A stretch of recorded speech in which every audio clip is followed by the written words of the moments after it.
সিয়াম এই আইডি থেকে আপনি লিখেছেন, আমার বাবা তার পীরের ছবিতে সেজদা করে আর বিড়বিড় করে কী সব বলে। আমরা এই বিষয়ে কোনো মন্তব্য করলে আব্বু আম্মুর সাথে ঝগড়া করে, ঝামেলা করে। এখন এই বিষয়ে আমরা কী করতে পারি?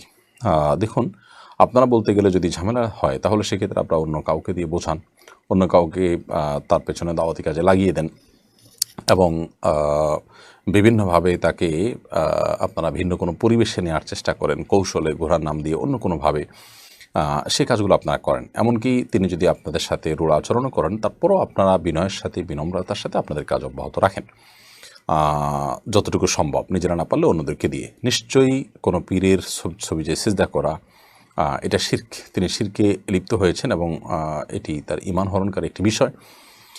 এই বিষয়টি বোঝার মতো ক্ষমতা তার নেই, তার জন্য চোখের পানি ফেলে আল্লাহর কাছে দোয়াও করতে থাকেন। আবু হুরায়রা রাদিয়াল্লাহু তাআলা আনহু তার মায়ের জন্য নবী করিম সাল্লাল্লাহু আলাইহি ওয়াসাল্লামের কাছে হেদায়েতের দোয়া চেয়েছেন এবং নবী সাল্লাল্লাহু আলাইহি ওয়াসাল্লাম তার মায়ের জন্য কিন্তু হেদায়েতের দোয়া করেছেন।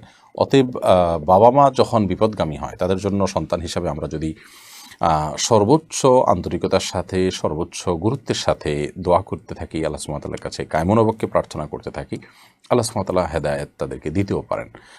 আমরা চেষ্টা করার দায়িত্ব আছে, চেষ্টাটা সর্বোচ্চভাবে করব এবং সার্বিকভাবে করব। আল্লাহ তাআলা তৌফিক দান করুন।